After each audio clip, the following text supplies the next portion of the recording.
Comment trouver sa véritable voie professionnelle, source à la fois d'épanouissement personnel, de sens et de réussite? Je suis Jean-Marc Philippot, coach d'entrepreneurs et de profils atypiques. Dans Décalage, je vous fais rencontrer des personnes en recherche de la vie bonne pour elles-mêmes, ou bien qui accompagnent autrui dans une telle recherche. Des personnes qui vous inspireront et vous feront gagner un temps précieux dans la découverte, la construction de votre propre chemin ou de votre reconversion, selon vos talents, désirs et valeurs. Parce que la vie est trop courte pour tourner tel un hamster dans sa roue. Et maintenant, que vais-je faire? Pourquoi suis-je fait? Qu'est-ce que je fous là? Qu'est-ce qui me rendra heureux et épanoui? Ces questions sont un peu au cœur de ce podcast. Et maintenant, que vais-je faire? Petit manuel d'audace et de sagesse, c'est aussi le titre d'un livre, publié l'an dernier par Stéphane Deutre aux éditions Alizio. Stéphane Deutre, que j'ai le grand plaisir de recevoir aujourd'hui. Bonjour Stéphane. Bonjour Jean-Marc. Stéphane, tu es aujourd'hui coach et tu es également le fondateur de l'Institut Aristote et tu as eu un parcours très varié. Tu as une formation d'école de commerce, puis tu as travaillé beaucoup dans le conseil, dans l'innovation également. Tu t'es formé comme coach et je crois également aussi comme thérapeute.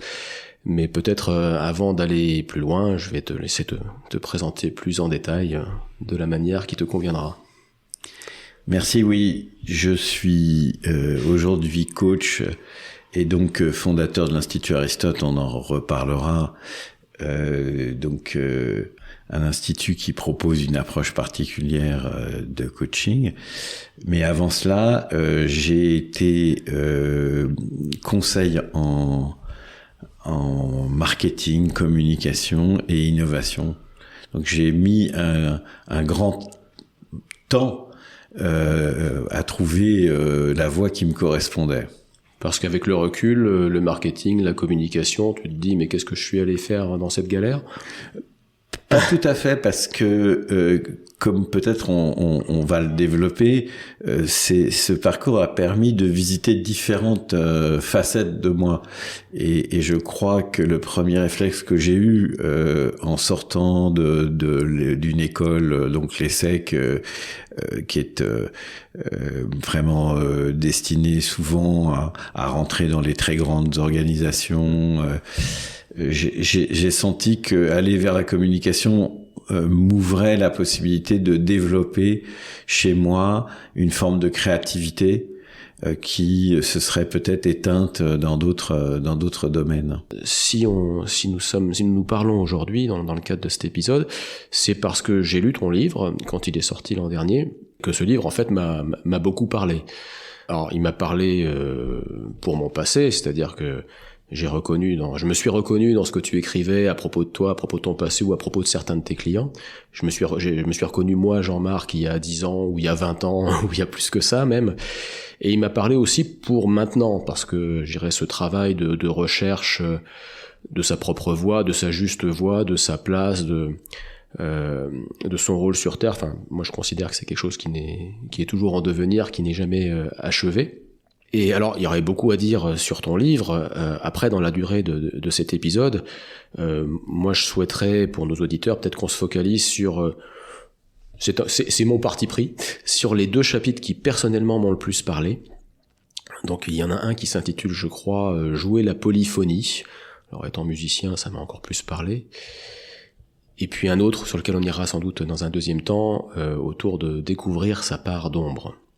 Et donc la notion de polyphonie, en fait, ce que j'en ai retenu, c'est que finalement, chacun de nous est un orchestre composé d'un certain nombre de musiciens, où tu parles de personnages talents, chacun étant une partie de nous-mêmes, une partie de ce que nous avons apporté au monde, et que à un instant donné de notre vie, certains de ces personnages s'expriment pleinement, d'autres un petit peu, puis d'autres sont absents ou voire réprimés ou punis ou juste encore à découvrir.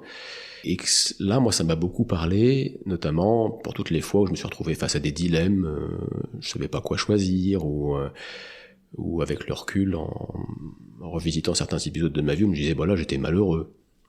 Donc, est-ce que tu pourrais nous parler un petit peu de cette notion de personnage talent et surtout de comment on les fait émerger, de comment on découvre tout cela?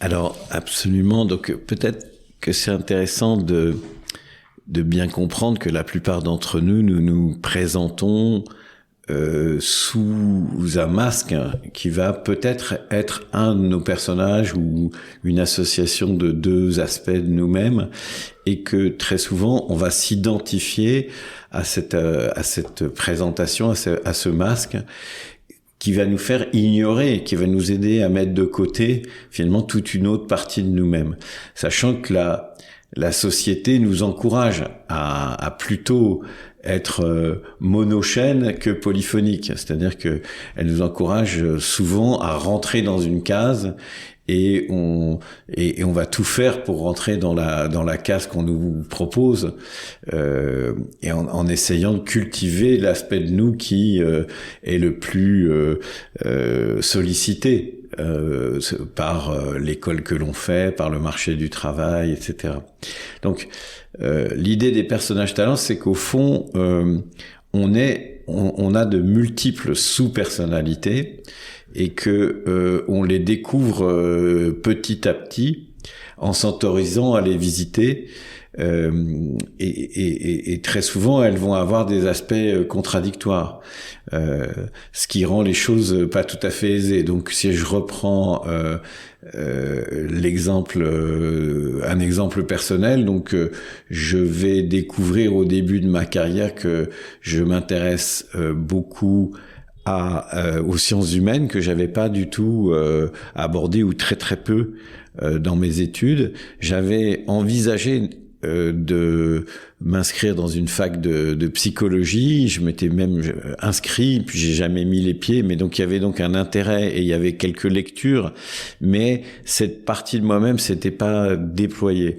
Et au début de mon travail en communication, j'ai joué un rôle on appelle ça planning stratégique, de conseil en stratégie de communication, et je me suis nourri d'énormément de dimensions de sciences humaines, de psychologie, de sociologie, tendances socioculturelles, etc., psychanalyse. Et finalement, cette partie de moi-même, ce goût de comprendre, de décoder l'humain, s'est découvert. Et donc, je vais appeler personnage talent une partie de moi qui s'appelle le décodeur de l'humain, qui se passionne pour comprendre les mécanismes de l'humain. D'accord. Et ce personnage talent a fait son apparition à côté de celui qui était seul sur scène avant, qui était, je ne sais pas moi, le consultant ou le businessman, le brillant diplômé de l'ESSEC, ou je ne sais pas comment tu l'aurais appelé.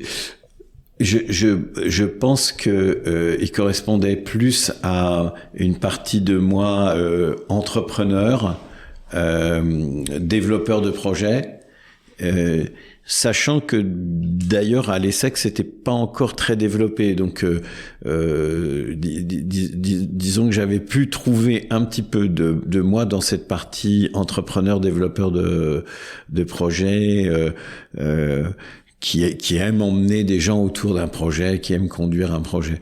Donc cette partie-là avait pu trouver un petit peu de matière première et d'expérience dans son parcours. Moi, la question que je me posais, parce que moi aussi, évidemment, j'ai identifié 3-4 personnages talents à ce stade pour moi-même, et je me posais la question, mais comment est-ce que je suis sûr qu'il n'y en a pas d'autres, et que je les ai bien identifiés, comment est-ce qu'on les fait émerger, comment est-ce qu'on les reconnaît? Et tu m'as dit, le personnage talent, il est là, il se cache là où il y a de l'énergie. Tout à fait. En fait, c'est un des fantastiques apports de la psychologie positive qui est né dans les années 90. C'est cette notion de force et de flow. C'est-à-dire, en fait, nos talents profonds s'expriment dans les moments où on est pleinement nous-mêmes, plein d'énergie, engagés. Et donc, c'est le signal que nos talents profonds s'expriment. Donc, un ou plusieurs aspects importants de nous-mêmes sont en train de s'exprimer.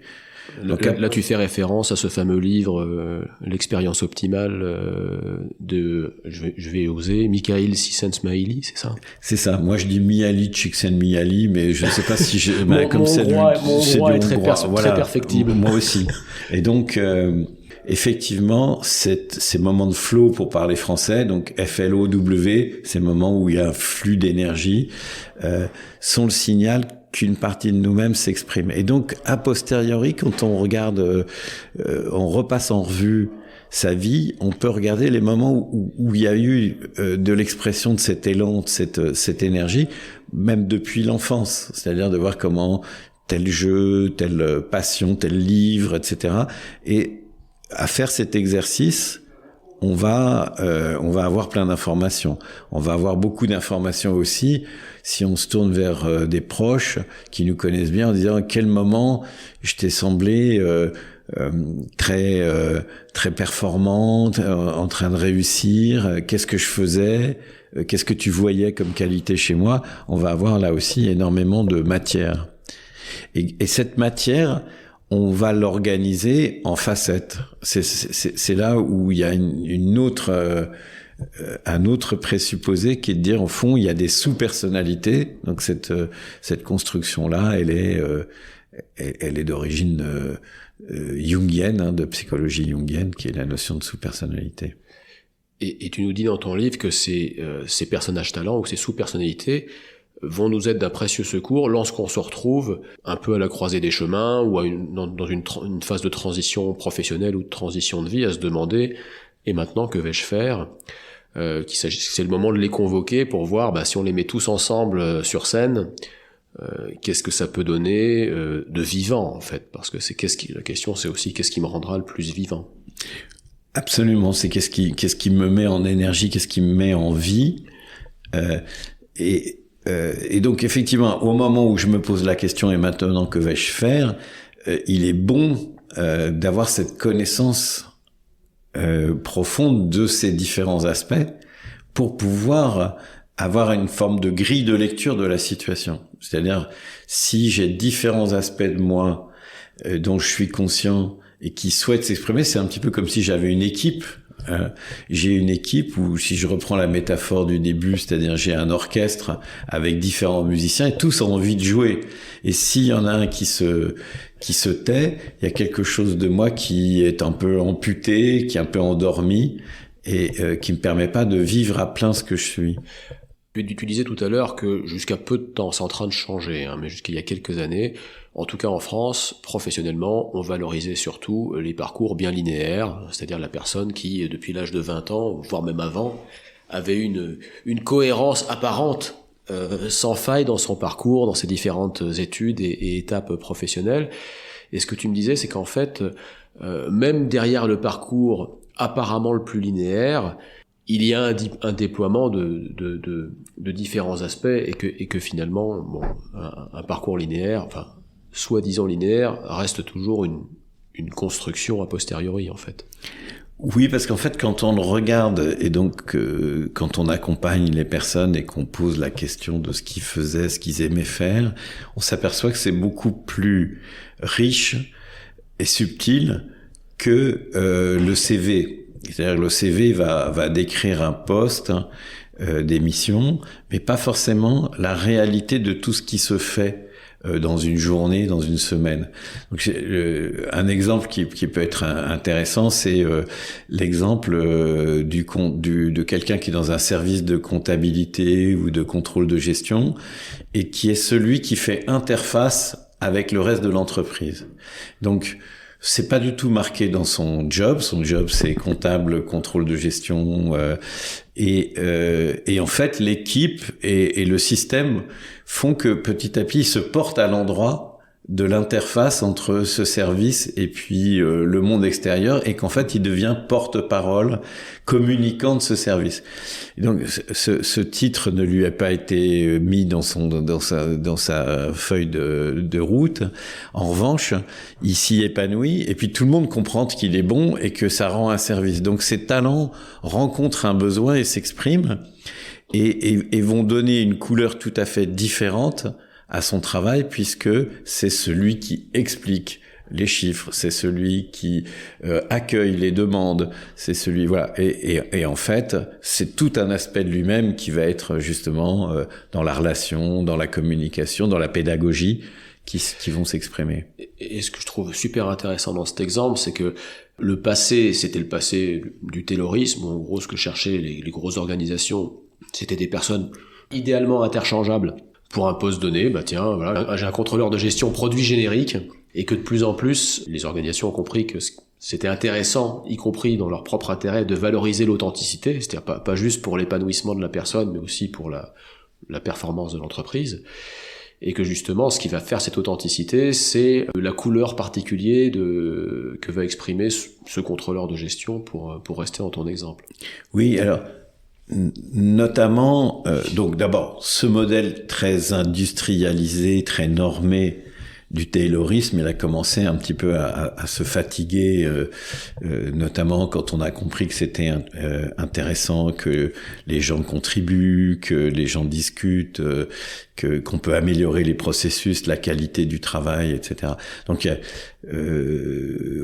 un petit peu moins penser la personne comme un rouage, mais un petit peu plus l'accueillir dans sa richesse humaine.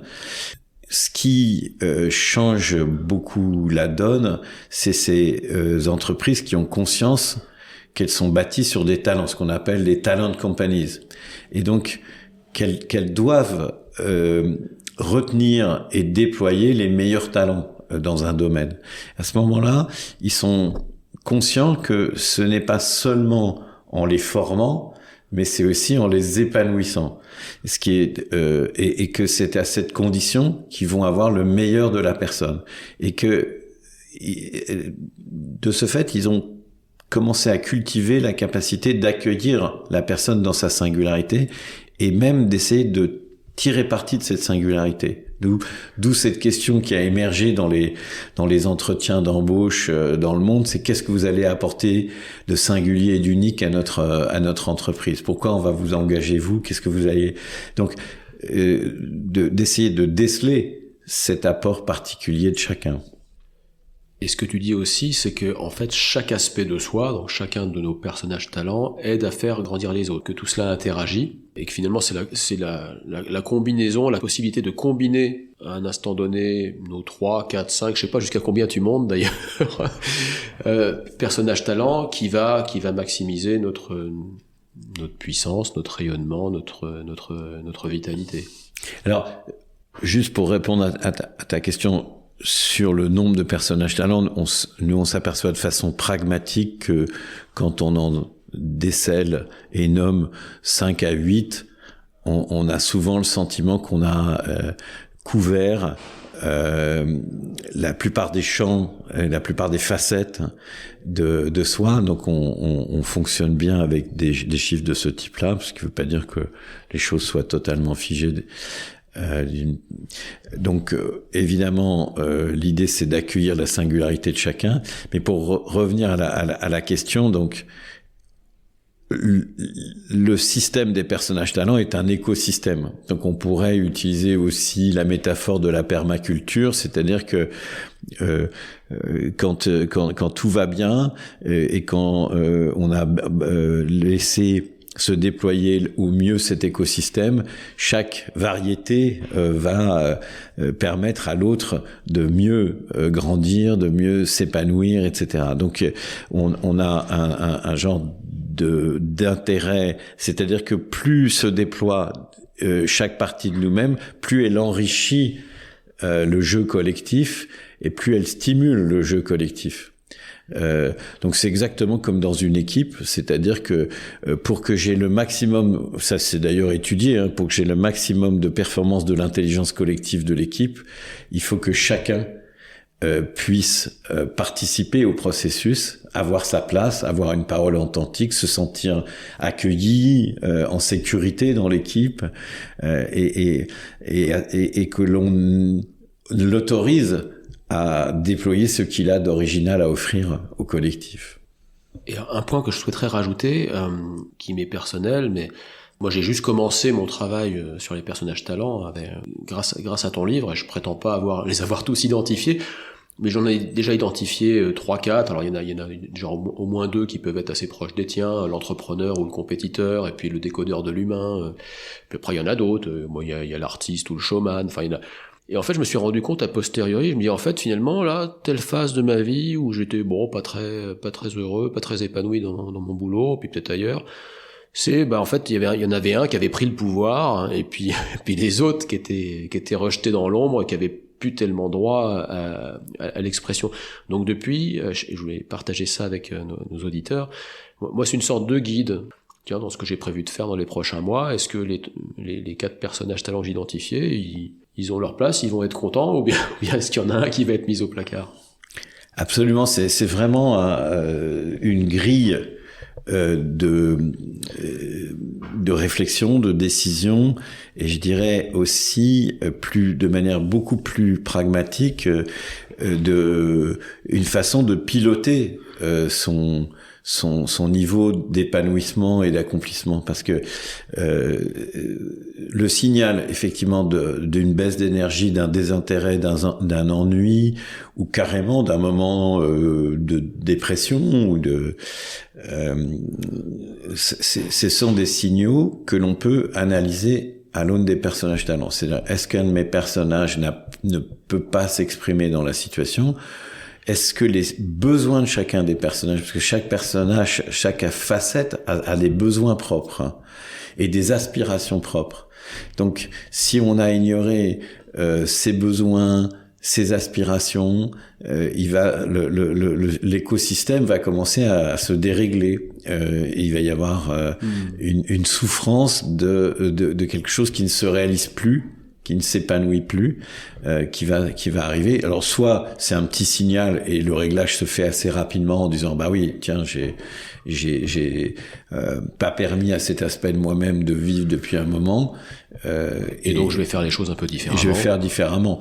Donc pour prendre des exemples très simples, donc ça peut être tout simplement un besoin d'un des personnages qui n'est pas respecté. Donc moi je vais avoir dans mes personnages un genre de sage bienveillant qui aime écouter les autres, les comprendre en profondeur, mais aussi avec un peu de légèreté et d'humour. Cette partie de moi-même, pour qu'elle fonctionne, elle a le besoin d'avoir des moments d'intériorité, puisqu'elle est beaucoup dans le lien avec l'autre. Si je ne ménage pas ces moments d'intériorité, qui peuvent être des promenades seules, qui peuvent être des petits temps de méditation, etc., qui permettent de revenir à soi-même dans son intériorité, ce personnage va plus avoir suffisamment d'énergie pour jouer son rôle. Alors ça, c'est un premier cas. Ou le deuxième cas, c'est s'apercevoir, parce que je suis à la fois entrepreneur et coach, que pendant quelques semaines, je ne suis plus qu'un entrepreneur manager, parce que mon agenda m'a bousculé, etc. Je n'écoute plus, je ne suis plus dans le lien avec l'autre. Et je souffre de ça parce que une partie de moi-même a besoin de s'exprimer dans cet accompagnement, de cette écoute. Alors, tu disais tout à l'heure que cette notion de personnage talent ou de sous-personnalité, ça venait de Jung. J'ai l'impression que tu as beaucoup visité Jung. Et il y a une autre notion, en fait, un autre chapitre de ton livre dont j'aimerais qu'on parle maintenant, qui est le chapitre dont le titre est, je crois, Explorer sa part d'ombre, qui est une autre notion typiquement jungienne. Qu'est-ce que ça va nous apporter? Déjà, qu'est-ce que ça va nous apporter et comment on fait? Oui, alors, alors dans l'originalité de l'approche qu'on a développée, c'est que donc à partir de cette idée jungienne de l'ombre, donc souvent chez Jung c'est tout simplement tout ce que je ne sais pas sur moi et que je n'ai pas apporté à ma conscience, et en général qui peut me déranger, que je ne souhaite pas trop apporter à ma conscience aussi. Après, nous on a adapté, je dirais, cette notion en parlant des parts d'ombre de chacun de nos personnages. Donc c'est aussi le retour du refoulé chez Freud. C'est un peu le risque si on refoule dans l'ombre. Oui, c'est ça. C'était bien entendu, Freud et Jung ont commencé. Enfin, Jung a commencé auprès de Freud, donc il a repris beaucoup d'idées de la psychanalyse freudienne. Et donc, il y a bien cette idée de quelque chose que je refoule, qui est inconscient, enfin, tout simplement de ce qui est inconscient. Mais on va être plus pragmatique et on va arriver à la manière dont nous, on l'utilise, c'est-à-dire qu'on invite chacun à comprendre quelles sont les ombres associées à ces personnages talents.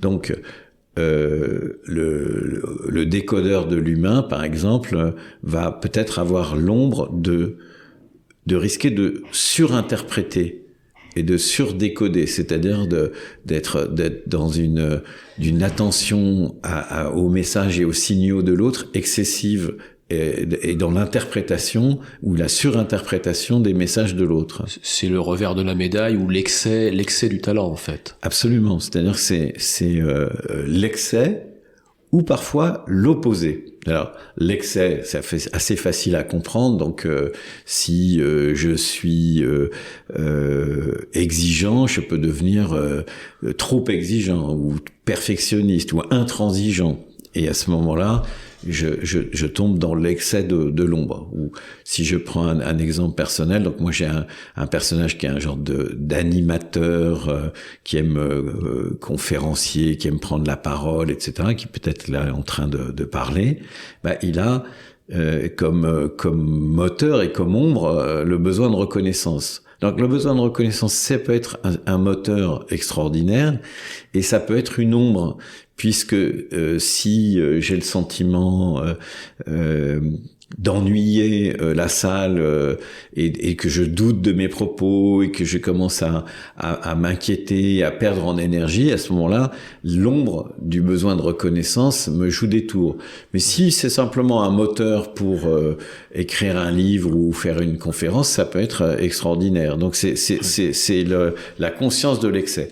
Et tu en citais un autre dans ton livre, je me souviens, qui doit être commun à de nombreux coachs, qui est l'ombre du coach, qui peut être le gourou, par exemple. Voilà. Donc, deux ombres célèbres du coach, c'est le sauveur. Bon, le sauveur qui veut à tout prix aider l'autre, même quand il ne le demande pas ou qu'il ne demande pas la solution. Et le sauveur va lui donner une solution avant même qu'il la trouve. Donc là, on lui permet pas de faire le chemin. Donc c'est une ombre terrible. Et puis, une autre ombre qui me concerne, c'est peut-être le désir de prendre un pouvoir sur l'autre ou sur les autres à travers sa position de sage, d'accompagnant. Donc c'est la position du gourou. Et évidemment, la position du gourou, elle est tentante, puisque elle vous donne potentiellement un pouvoir que vous pouvez utiliser. Et donc, l'intérêt de prendre conscience du personnage, c'est de prendre conscience que dans l'énergie qui m'alimente et peut-être qui m'a conduit à écrire un livre ou à faire école, etc., il y a cette énergie du gourou. Si elle est consciente d'elle-même, et si je l'apprivoise, je peux voir les dangers et à quel moment, sur le plan des valeurs, sur le plan de l'éthique, sur du comportement, je vais rompre avec les valeurs qui sont importantes pour moi. Et plus je connais ma part d'ombre, plus je peux finalement en faire quelque chose de positif, donc. Je peux en faire quelque chose de positif, et puis surtout, je peux l'apprivoiser et l'accueillir telle qu'elle est, c'est-à-dire au lieu de la nier, et peut-être même d'en rire. C'est toujours un bon signe quand on arrive à un peu sourire de ses ombres et s'en moquer gentiment. Oh, je vous dis ça, c'est mon côté gourou. Voilà, c'est ça. C'est-à-dire que je peux me moquer de moi-même, laisser les autres se moquer un petit peu, et donc accueillir cette ombre avec suffisamment de détachement et d'humour pour lui laisser sa part un peu, tout en lui laissant pas faire n'importe quoi. Garder l'énergie en se protégeant du côté toxique ou destructeur. Absolument. Alors, nous allons bientôt arriver, Stéphane, au terme de cet entretien. J'aurais quand même souhaité que tu puisses nous dire quelques mots de l'Institut Aristote que tu as fondé et qui, je crois, s'appuie sur tous les principes ou concepts que tu as développés dans ton livre. C'est ça. Donc, l'Institut Aristote propose de vivre un parcours, cette approche donc de découverte de ces personnages talents, et puis ensuite effectivement de savoir ce que je peux en faire, quelle direction pour prendre, pour épanouir cette richesse, pour vivre cette complétude de manière intéressante et contributive au monde, utile aussi. Donc ça, c'est le propos de l'Institut Aristote, qui fonctionne tout simplement en rassemblant un certain nombre de coachs praticiens Aristote, aujourd'hui une soixantaine, dans une communauté donc l'Institut forme, certifie et également propose aux entreprises et aux personnes de vivre ces parcours. Il y a beaucoup en ce moment de podcasts, de vidéos, de livres qui tournent autour de comment devenir la meilleure version de soi-même. C'est même devenu un petit peu un cliché. En fait, moi, ce que je retiens un petit peu en lien avec ça, de ton livre et de ton discours, c'est cette notion, plutôt que de meilleur, avec le côté perfectionniste ou obsessionnel qu'il peut y avoir avec, c'est la notion de complétude, la complétude de la polyphonie, la complétude quand tous les musiciens de l'orchestre peuvent s'exprimer. Absolument, il y a une citation assez connue de Carl Jung qui dit « Mieux vaut être complet que parfait ». Et donc, c'est bien cette idée de s'approprier l'ensemble de ces facettes, y compris d'ailleurs les aspects plus sombres, donc de les assumer, de les vivre, de les déployer. Et effectivement, le but n'est pas une perfection, mais de vivre pleinement tout ce que je suis.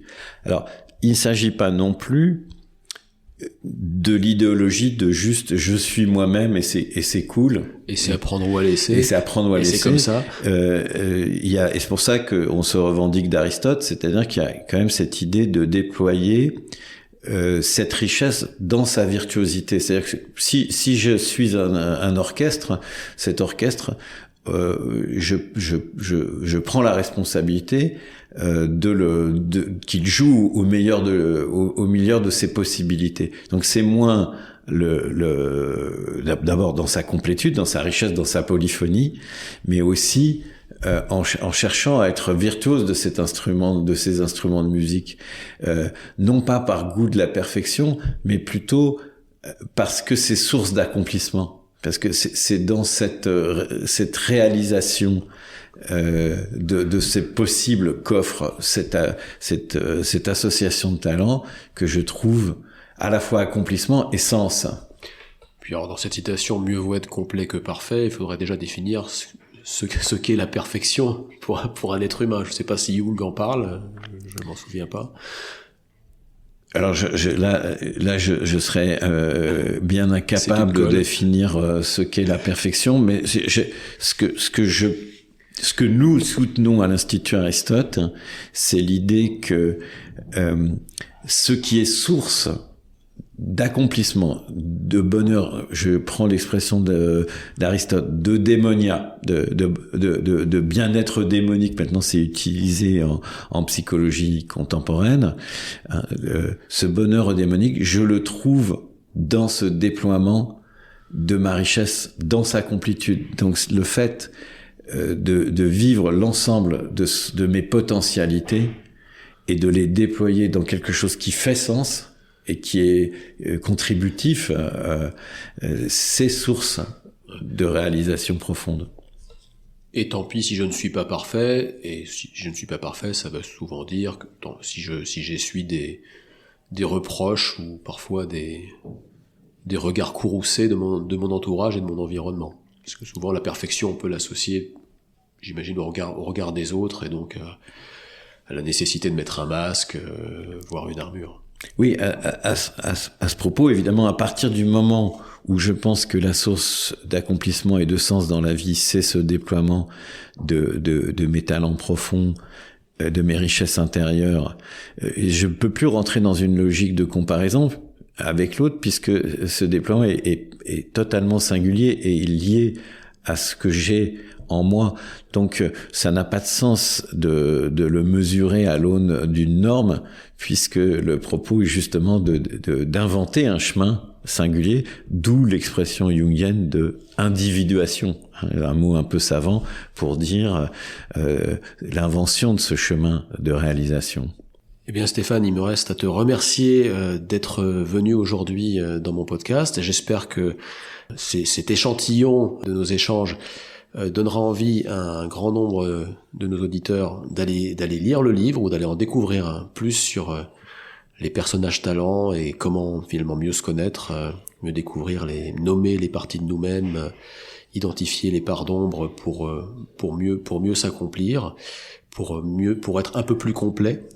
Et donc il me reste à vraiment te remercier et puis peut-être à bientôt.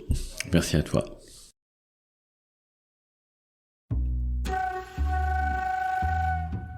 Si vous avez aimé cet épisode, notez ce podcast sur votre plateforme d'écoute, Apple Podcast, Spotify, Deezer ou autre, et commentez-le, en particulier si vous utilisez Apple Podcast. Cela nous aidera en effet à progresser en termes d'audience. N'hésitez pas non plus à me faire part de vos commentaires ou à me suggérer de nouveaux invités en me contactant par email ou bien via LinkedIn. À très bientôt!